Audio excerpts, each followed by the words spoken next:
One of the things I tell young men, I think, is that you should be a monster.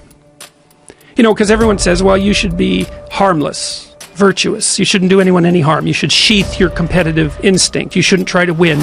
You know, you don't want to be too aggressive. You don't want to be too assertive. You want to take a back seat and all of that. It's like, no. Wrong. You should be a monster, an absolute monster. And then you should learn how to control it.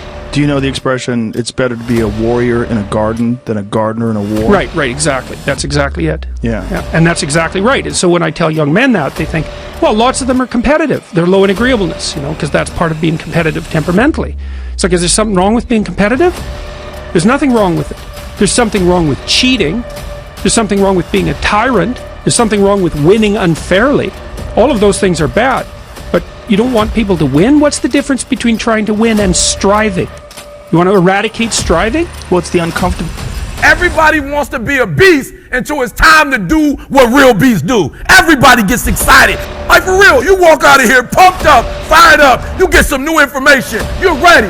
Everybody wants to be a beast until it's time to do what beasts do. And what you have to understand is you can't just say you want it. You can't watch the video and say, I want it as bad as I want to breathe. It's cute to say it. What's going to separate you is when it's beast time, when it's war time, you got to get up and make it happen. If the lion is the king of the jungle, how can he be the king of the jungle? If he's not the biggest, the elephant is probably one of the biggest. He can't be the fastest because that's a cheetah. He can't be the smartest. So he's not the biggest, the fastest, or the smartest. So how does a lion become the king of the jungle? His mentality. That's the only difference of a lion and an elephant. When a lion walks up and sees an elephant, he thinks lunch. An elephant thinks run. Because when a male lion walks up, he may be outnumbered by a pack of hyenas. But I'm king of my jungle because of my mentality. When a lion sees a gazelle and the gazelle sees the lion, both beasts see each other at the exact same time. When the gazelle sees the lion, because of how he's wired, he automatically, fear takes over. When the lion sees the gazelle, he lights up. It's showtime. The hunt is on. This is what I was made for. Right? For real, there's some of you, there are opportunities that you're like, it's too difficult. It's too hard. Nobody can do it. You're not wired properly. I will. I must turn it into a t-shirt. We turn tragedy into triumph. We turn that's what lions do. Lions don't cry. Lions don't give up. Lions don't quit. Lions hunt. That's what we do for a living.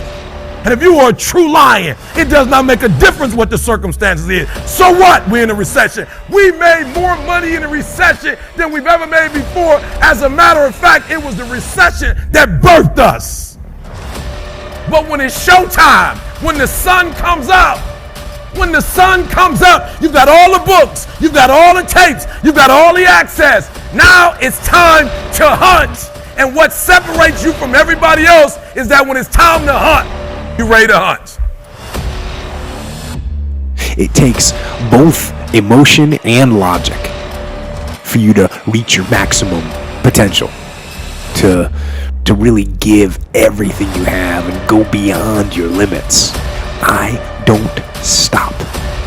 So you fight the weak emotions with the power of logic, and you fight the weakness of logic with the power of emotions.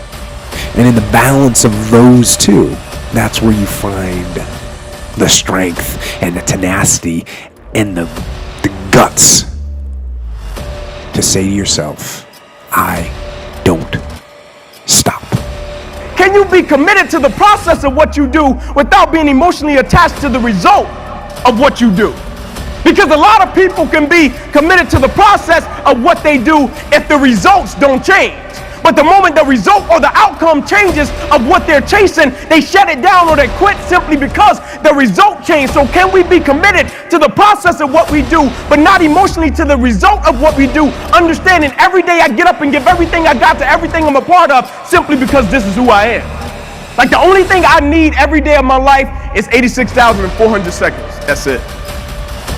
Like I don't need, hey, You go hard, you'll get this. Like I don't need some reward. Like I don't need, the only thing I need is breath in my body, and I'm gonna flat out go and get it.